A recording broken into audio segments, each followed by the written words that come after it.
नमस्कार प्यारे साथियों। कैसे हो आप सब? उम्मीद करती हूँ आप सब बहुत अच्छे हैं और अपनी तैयारी में आप लगातार लगे हुए हैं। परीक्षा की घड़ी आपकी नज़दीक आ गई है, तो ऐसे में आपको अपना जो पूरा सामान है वो बांध के समेटते हुए चलना है। यानी जो भी आपने पाठ्यक्रम पढ़ा है उसको आपको अब सारे को समेटते हुए चलना है। यानी आपका अंतिम रिवीजन चल रहा है इस समय। तो हमने पिछले वीडियो में पढ़े थे बिहारी लोग, जो हिंदी साहित्य इतिहास का तीसरा काल है रीतिकाल। उसके 3 प्रकार के जो कवि है, रीतिबद्ध कवि, रीतिसिद्ध कवि और रीति मुक्त कवि, उनके बारे में पढ़ा था। उसके बाद हमने 2 महत्वपूर्ण कवि पढ़ लिए थे, केशवदास और बिहारी। आज हम तीसरा जो कवि है महत्वपूर्ण, भूषण, उसको पढ़ेंगे। भूषण भी मोस्ट है। इनका जन्म 1613 ईस्वी में हुआ था, मृत्यु 1715 ईस्वी में हुई थी। जन्म स्थान है इनका तिकवामपुर, कानपुर यानी यूपी। पिता का नाम था रत्नाकर त्रिपाठी। इनके आश्रयदाता थे छत्रसाल और शिवाजी माने जाते हैं, जिनकी वीरता पर इन्होंने बहुत सारी रचनाएं लिखी थी। विश्वनाथ प्रसाद मिश्र ने इनका मूल नाम घनश्याम माना है। विश्वनाथ प्रसाद मिश्र, इन्होंने रीतिकाल को 3 भागों में बांटा है। उन्होंने भूषण का मूल नाम घनश्याम माना है। गणपति चंद्रगुप्त ने इनका मूल नाम मनीराम या पतिराम माना है। भूषण इनकी उपाधि थी, जो चित्रकूट के सोलंकी राजा रुद्रदेव के द्वारा प्रदान की गई थी।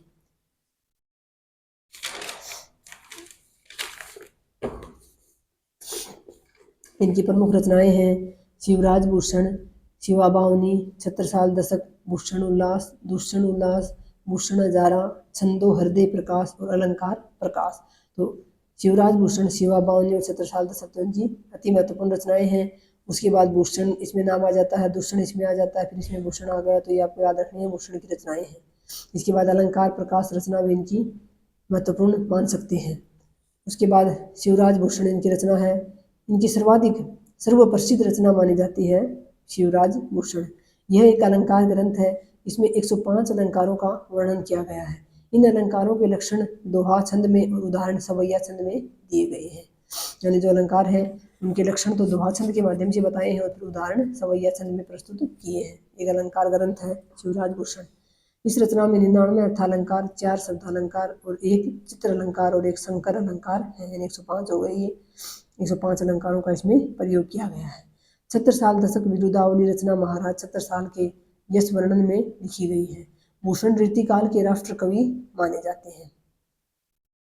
वैसे आपको बताना है कि आधुनिक काल में जो है वो प्रथम राष्ट्र कवि किसको माना गया था और किसके द्वारा माना गया था, ये भी आपको बताना है। और रीतिकाल के राष्ट्र कवि कहलाते हैं भूषण, क्योंकि इन्होंने अपने उस समय राजाओं का शासन था तो राजाओं की वीरता का वर्णन किया है। डॉक्टर नगेंद्र ने भूषण को रीतिकाल का विलक्षण कवि कहा है, क्योंकि इन्होंने रीतिकाल में श्रृंगार रस से हटकर वीर रस की रचनाएं लिखी। क्योंकि रीतिकाल तो पूरा श्रृंगार रस के लिए प्रसिद्ध था। नक्षिक वर्णन और श्रृंगार पर रचनाएं लिखी जा रही थी, लेकिन डॉक्टर नगेंद्र ने भूषण को विलक्षण कवि माना, क्योंकि इन्होंने श्रृंगार रस से हटकर वीर रस की रचनाएं लिखी। आचार्य शुक्ल ने भूषण की भाषा की आलोचना की है और साथ ही भूषण को हिंदू जाति का प्रतिनिधि कवि भी कहते हैं। ये तो हम देखते हैं साथियों, शुक्ल जी की बातों में तो हमेशा विरोधाभास मिलता है। एक तरह से तो आदिकाल की शुरुआत करें तो वो पृथ्वीराज रासो को जाली ग्रंथ मानते हैं और वहीं दूसरी तरफ उसको स्वीकार भी करते हैं। तो इसी प्रकार से इन्होंने भूषण की जो भाषा थी उसकी आलोचना भी की है और उसको हिंदू जाति का प्रतिनिधि कवि भी कहा है। कहा जाता है कि बुंदेलखंड के किसी राजा ने, यानी उसका नाम छत्रसाल है, उसको इनको भूषण की पालकी को कंधा दिया था। इनकी प्रमुख पंक्तियां हैं, इंद्र जिमी जम्ब पर, बाड़व सुअंब पर, रावण सदम्ब पर, रघुकुल राज है। ये इनकी प्रमुख पंक्ति है। 3 बेर खाती थी वो 3 बेर खाती है, ये मक अलंकार का प्रसिद्ध उदाहरण है। ये भी भूषण की ही पंक्ति है। उसके बाद अगले कवि हैं देव कवि, यानी देवदत्त द्विवेदी। इनका जन्म हुआ था 1673 ईस्वी में, मृत्यु हुई थी 1767 ईस्वी में। इनका जन्म स्थान है इटावा, यूपी। डॉक्टर नगेंद्र ने इनकी रचनाओं की संख्या 72 मानी है। यानी देव की रचनाओं की संख्या 72 डॉक्टर नगेंद्र ने मानी है। इनकी प्रमुख रचनाएं हैं भाव विलास, भवानी विलास, कुशल विलास, रस विलास, जाति विलास, देव शतक, देवचरित, शब्द रसायन, काव्य रसायन, उपदेश रास, अष्टयाम, प्रेम तरंग, प्रेम माया प्रपंच, राग रत्नाकर, सुख सागर तरंग। 16 रचनाएं तो हमने इनकी यहाँ भी देख ली। इसमें से जाति विलास, रस विलास महत्वपूर्ण है, प्रेम माया प्रपंच भी महत्वपूर्ण है, अष्टयाम इनकी महत्वपूर्ण रचना है। भावविलास सर्वप्रथम पहली रचना है इनकी। यह इनकी सर्वप्रथम रचना मानी जाती है जो आजम शाह के आश्रय में लिखी गई थी। यानी देव जो है वो कई राजाओं के आश्रय में रहे थे। इसमें श्रृंगार रस, नायक नायिका भेद एवं 39 प्रकार के अलंकारों का प्रयोग किया गया है भावविलास में। उसके बाद है देव शतक। इनका अध्यात्म संबंधी ग्रंथ है देव शतक। देवचरित में भी श्री कृष्ण के चरित्र का वर्णन किया गया है। संस्कृत के विद्वान भानुदत्त ने छल को 34वां संसारी भाव माना था, जिसे देव ने भी स्वीकार किया। लेकिन कुछ विद्वान छल को देव की ही मौलिक उद्भावना मानते हैं। पीछे हमने पढ़े थे ना मौलिकाचार्यों में, मौलिकाचार्यों में हमने देव का नाम पढ़ा था कि इन्होंने छल नामक जो संसारी भाव है उसका उद्भाव किया था। तो पहले कहा जाता है कि भानुदत्त जो संस्कृत की कवि उन्होंने माना था, और फिर कुछ जो लोग हैं वो छल को देव की ही मौलिक उद्भावना मानते हैं। देव ने रीति को काव्य का द्वार कहा है।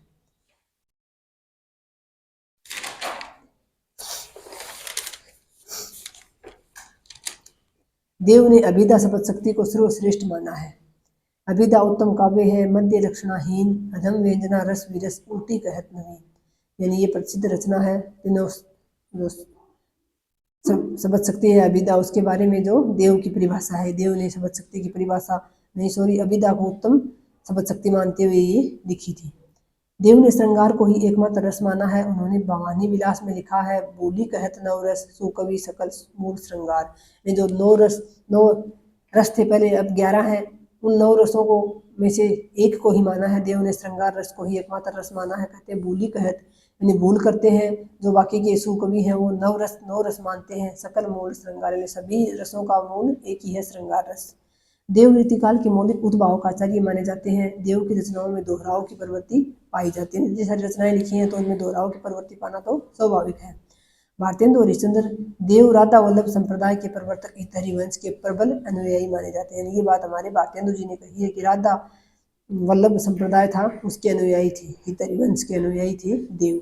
आचार्य शुक्ल देव का सा अर्ध सौष्ठव और नवोन्वेष विरले ही कवियों में मिलता है। रीतिकाल में ये बड़े ही प्रगल्भ और प्रतिभा संपन्न कवि थे। ये बात शुक्ल ने देव के बारे में कही है। अगले हमारे प्रमुख कवि हैं गणानंद, जो रीति मुक्त कवि हैं।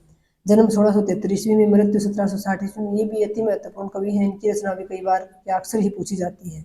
गणानंद दिल्ली के बादशाह मोहम्मद शाह रंगीले के मीर मुंशी थे। गणानंद रीति मुक्त काव्य धारा के प्रतिनिधि कवि माने जाते हैं। रीति मुक्त जो धारा थी उसके प्रतिनिधि कवि हैं गणानंद।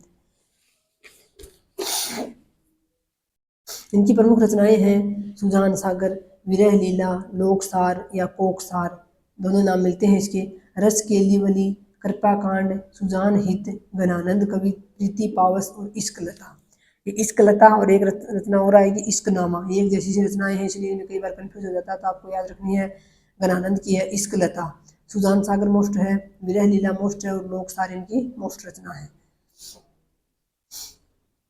गणानंद की रचनाओं में सुजान शब्द का प्रयोग उनकी प्रेमिका सुजान और कृष्ण दोनों के लिए प्रयुक्त होता है, क्योंकि उनकी एक जो सुजान नामक उनकी प्रेमिका थी और बाद में सुजान के द्वारा ठुकराए जाने के बाद इन्होंने वही प्रेम कृष्ण से किया था। तो इनकी रचनाओं में सुजान नाम का प्रयोग हुआ है बार बार, तो अपनी प्रेमिका के लिए भी किया है इन्होंने और कृष्ण के लिए भी। सुजान के कारण ही गणानंद को दिल्ली दरबार से निष्कासित कर दिया गया, दिल्ली दरबार से इनको निकाल दिया गया था। गणानंद बाद में वृंदावन जाकर निम्बार्क संप्रदाय में दीक्षित हो गए थे। आपको याद रखना है, देव के हमने पढ़ा है पीछे, राधा वल्लभ संप्रदाय के हित हरिवंश के उपासक थे और गणानंद जो है वो निम्बार्क संप्रदाय के में दीक्षित थे।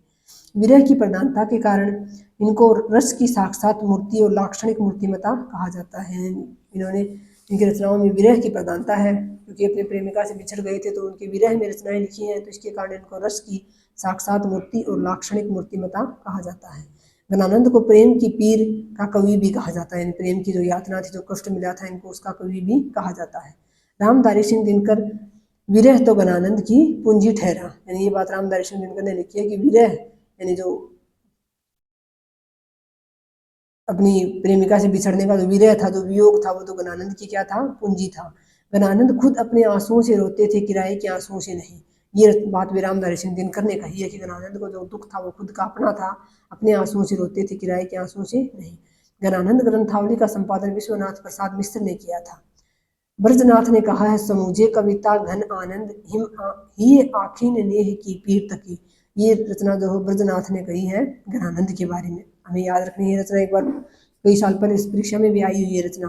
तो घन आनंद नाम देखकर हम समझ जाते हैं कि घनानंद की रचना होगी, लेकिन ये ब्रजनाथ की रचना है, पंक्ति है। ज्ञानानंद ने लिखा है, अति सूदो स्नेह को मार्ग जहाँ नेकु सयापन सयानप बांक नहीं। यानी प्रेम का जो मार्ग है उसको अति सीधा बताया है। कहा है कि जहाँ थोड़ी सी भी नेको है, थोड़ी सी भी सयानपन नहीं है, थोड़ा सा भी कुछ भी बांकपन नहीं है। लोग है लागी कवित बनावत, हम तो अपने कवित बनावत। ये लाइन भी ज्ञानानंद जी की है।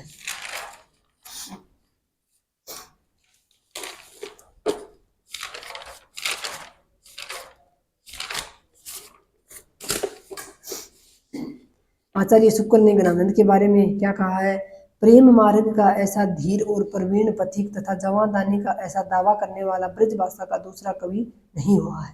ये बात शुक्ल ने कही है कि प्रेम मार्ग का ऐसा धीर यानी धैर्य रखने वाला, प्रवीण पथिक और जवादानी का ऐसा दावा करने वाला ब्रज भाषा का दूसरा कवि नहीं हुआ है। ये साथियों यहाँ एक जैसी सी कुछ रचनाएं जो मैंने लिख रखी हैं। रस विलास देव की है, रस विलास चिंतामणि की भी है, रस रहस्य कुलपति मिश्र की है, और रस सारांश भिखारी दास की है, और इधर रसराज है ये मतीराम की है। एक जैसी सी रचनाएं थी, इसलिए मैंने इनको यहाँ लिख रखा है। एक अगले हमारे कवि हैं चिंतामणि त्रिपाठी, जिनका जन्म हुआ था 1600 ईस्वी में। इनकी रचनाएं हैं कवि कुल कल्पतरु, 1641 में लिखी गई थी। साथियों अति महत्वपूर्ण रचना है, अक्सर परीक्षा में पूछी जाती है, तो आपको याद रखनी है कवि कुल कल्पतरु चिंतामणि त्रिपाठी की। काव्य विवेक, रस विलास, श्रृंगार मंजरी, छंद विचार, पिंगल। लेकिन कवि कुल कल्पतरु को तो आपको याद रखना ही रखना है। इसके अलावा काव्य विवेक और रस विलास भी इनकी महत्वपूर्ण रचनाएं हैं, श्रृंगार मंजरी भी। चिंतामणि की कवि कुल कल्पतरु रचना सर्व प्रसिद्ध रचना है। इसमें मम्मट के काव्य प्रकाश के आधार पर काव्य के 10 अंगों का वर्णन किया गया है। यानी जो संस्कृत के कवि थे मम्मट, उसका ग्रंथ है काव्य प्रकाश, उसके आधार पर 10 अंगों का वर्णन किया गया है। श्रृंगार मंजरी उनकी नायक नायिका वेद से संबंधित रचना मानी जाती है। इनकी रचनाओं में इनका नाम मणिलाल भी मिलता है। चिंतामणि त्रिपाठी का क्या नाम मिलता है, मणिलाल। आचार्य शुक्ल के अनुसार ये रीतिकाल के प्रथम कवि माने जाते हैं। ये बात आपको याद रखनी है कि आचार्य शुक्ल ने, क्योंकि शुक्ल को लेकर अक्सर प्रश्न आते हैं, कुछ ना कुछ पंक्तियां पूछी जाती हैं, तो आचार्य शुक्ल के अनुसार ये रीतिकाल के प्रथम कवि माने जाते हैं। रीतिकाल की शुरुआत चिंतामणि त्रिपाठी से मानते हैं शुक्ल। अगले हैं कुमार मणि, मूल नाम था मणिलाल भट्ट। ये हिंदी साहित्य में सर्वप्रथम दोहनी रसवादी आचार्य माने जाते हैं। दोहनी रसवादी आचार्य।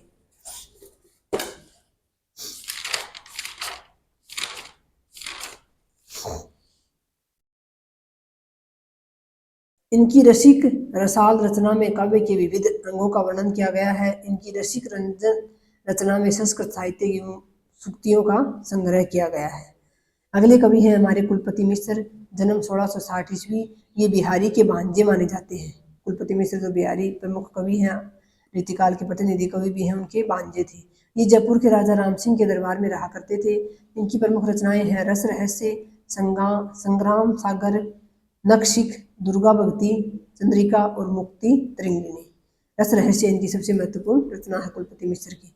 संग्राम सार रचना में महाभारत के द्रोण पर्व का हिंदी पद्यों में अनुवाद किया गया है। दुर्गा भक्ति चंद्रिका में इन्होंने संस्कृत में रचित दुर्गा सप्तशती रचना का हिंदी पद्यों में अनुवाद किया है।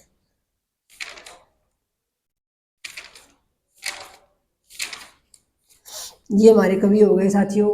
जो है एक वीडियो और बनेगा रीतिकाल पर, कुछ कवि और रह गए हैं महत्वपूर्ण, इनकी रचनाएं अक्सर पूछी जाती हैं, तो एक वीडियो हम और बनाएंगे रीतिकाल पर। कुल 4 वीडियो में हमारा जो रीतिकाल है वो समेटा जाएगा। और आप सभी साथियों का बहुत बहुत धन्यवाद जो आप मेरी वीडियो देखते हो, उस पर आप अच्छे कमेंट्स करते हो सकारात्मक, उसके लिए आपका मैं तहे दिल से धन्यवाद व्यक्त करती हूँ। साथियों आप लोगों का ही प्रेम है।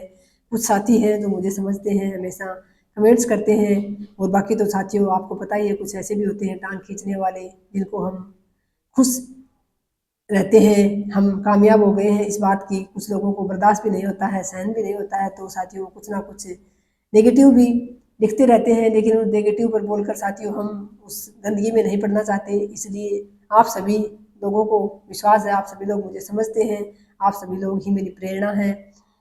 आप इतना प्रेम करते हैं, आप कमेंट्स करते हैं, उसके बल पर ही मैं आगे के जो है वीडियो बना पाती हूँ, चाहे शॉर्ट वीडियो हो, चाहे इस प्रकार के वीडियो हो, या फिर और वैसे लॉन्ग वीडियो हो। साथियों बस आप ही के प्रेम के बल पर बना पाते हो, इसके लिए आपका बहुत बहुत आभार।